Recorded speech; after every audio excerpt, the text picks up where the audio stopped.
exactly what my research found. Most people focus on raising awareness of the problem, and that's where the news is. Pretty well 99% of the time, it will focus on the problem. And the idea is that, if you focus on the solutions or things getting better, it might lead to complacency. But I also think it's just built into the news cycle. If it bleeds, it leads. Um, so I found, and I've done this over a number of different samples, the more negative news stories that focus on the problem lead to more despair, more pessimism, more sadness, especially amongst female respondents, which it's not too surprising that it does overall, but there was a real gender split there.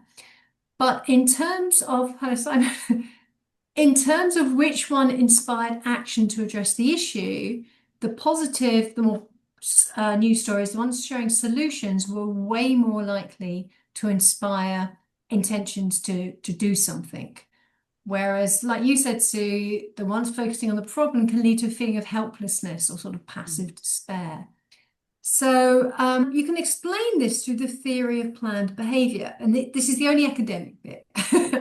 But it's the most well-established theory of behavior. And it says behavior is a product of attitude, like what do you feel about something, the subjective norm, what's everyone else doing, what's accepted, and perceived behavior control, your feeling of agency. So if we say recycling, whether or not you recycle will be a product of your attitude towards recycling, whether or not your friends and neighbors would disapprove if you didn't recycle, and most important, do you have recycling facilities available?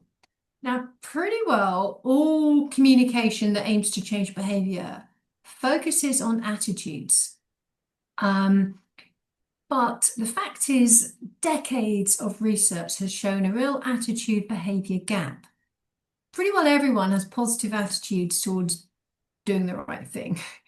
But actually, whether or not you do depends on how much you'll feel judged if you don't, or you feel it's expected of you, basically what everyone else is doing, and how easy it is for you to do that. And very little communication focuses on those two aspects. So immediately, most of us are doing it wrong. I first realized this issue because I teach business ethics. And one of my I did some research to see if they were more ethical after taking the business ethics course than before. And it turned out they weren't. And it's like, oh, I'm doing something wrong. And so then I did an experiment where they were all in the lectures exposed to the same ethical theories, but in the classes, half of them were exposed to business ethics scandals, which is the typical way of teaching business ethics, like a business that did everything wrong, what went wrong, and how everyone suffered. And then the other class were exposed to positive role models, like business leaders known for, being sustainable, social entrepreneurs, and so on. And I got the same results as the new study. The ones that were more positive and showed how you could do things better were way more likely to lead to ethical intentions. Whereas teaching business ethics scandals led to cynicism, which was directly correlated with less ethical behavior. Whereas the positive role models led to a feeling of agency, like I know how to do this and it's normal to be ethical, which was directly correlated with more ethical intentions. So you can see that that diagram in practice there. I also did some research into climate fiction, because most climate fiction is dystopian. It basically works on the premise that scare people stupid with how terrible things will be if we don't do what we need to do, and then maybe that will change their behavior. And I exposed around 100 readers to 4 short stories. 2 had a solution focus and 2 were about the problem, a more catastrophic focus. And I got the same results again. The one with the solution focus were way more likely to lead to feelings of agency, like I can make a difference. They were more likely to lead to ethical intentions. The most effective seemed to be a character that was engaging in green behaviors that they felt able to do themselves. The more catastrophic ones Some people were inspired to ethical intent, ethical behavior, but just as many switched off. Some felt guilty or defensive or manipulated. Some just didn't want to be scared. Um, there's also, I said my background was psychology. Studies of fear shows that it doesn't necessarily bring out our best selves. So you may be able to scare people into thinking, yes, there's a problem, but it doesn't mean it will lead to proactive behavior change. Like if you make people frightened of climate change, doesn't necessarily mean they're going to write to their MP to demand climate policies give up beef and flying. They might be just as likely to buy up all the toilet rolls and blame, marginalized groups and vote for populist leaders, for example. So you might not always get the behavior you want. So it seems that in terms of climate communication, we've been doing it all wrong. We've been focusing on raising awareness of the problems. And my research across news, across education, and across fiction clearly shows all kinds of samples that more solution-focused communications do the job much more effectively. So there's four common mistakes, I think, when communicating climate. One is focusing on raising awareness. So raising awareness doesn't necessarily lead to the kind of behavior change you want. Focusing on problems, not solutions. Another one is preaching to the converted. So quite often only certain people who are already interested will say attend a business ethics course or watch a climate documentary or read climate fiction. You're kind of engaging those who are already interested rather than everyone else. Another issue is not knowing your facts. So many so-called climate solutions aren't that at all. I fell into that trap. One of the projects I run is a sustainable hairdressing project. And I was happily preaching the benefits of sustainable palm oil and actually won an award for that project. And the guy filming me when I talked about sustainable palm oil, he said, "Can I just stop you there? Don't mention that." I was filming in Indonesia with these so-called sustainable palm plantations, and they're not sustainable at all. And I did my research, and he's right. There's just as many fires. There's just as much habitat loss.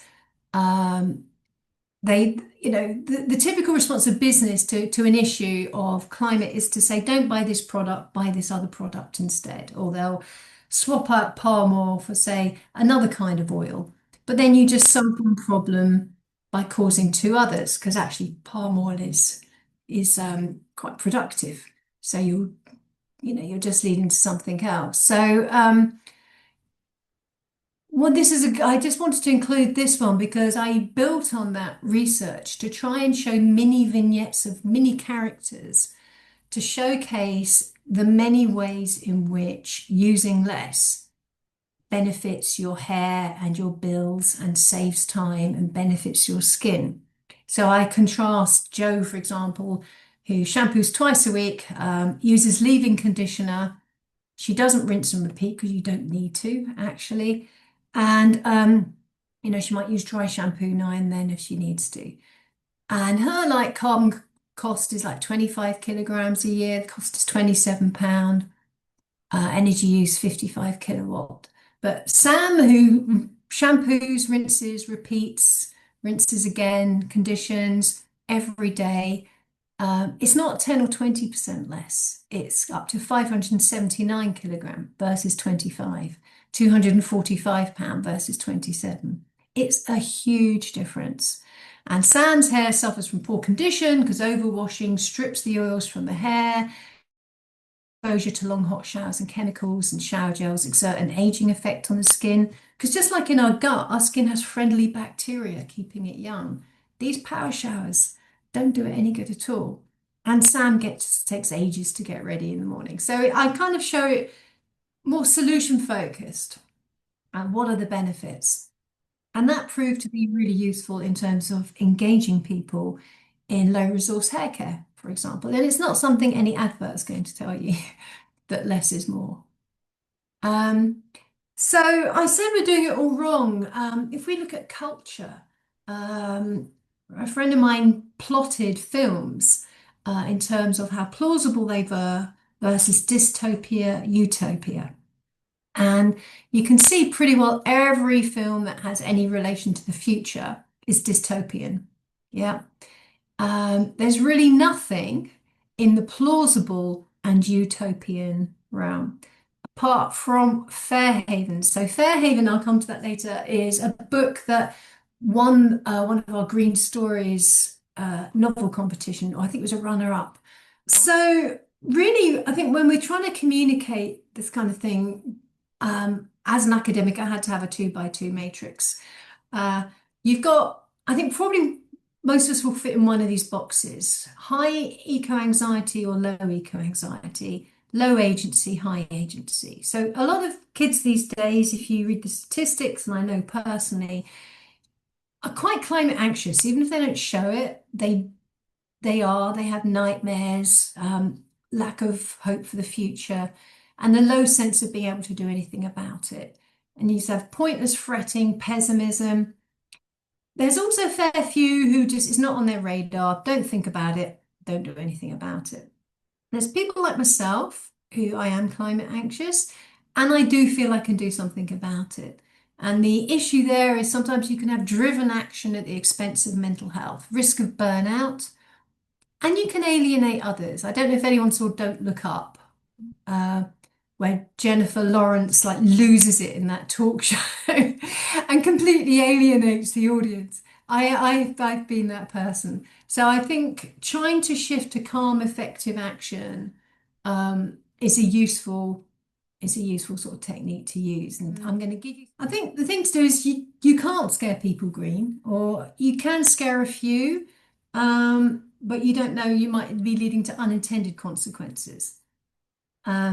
So focus on agency, showing solutions, role models, examples of success, and find innovative ways to engage those outside of the climate echo chamber. So I've shown a few. There's the hairdressing project, where we engage hairdressers in promoting sustainable low resource hair care, the BAFTA hashtag climate characters project, a play, some books, and so on.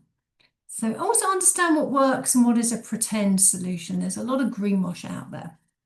And I gave the example of so-called sustainable palm oil, which isn't really sustainable.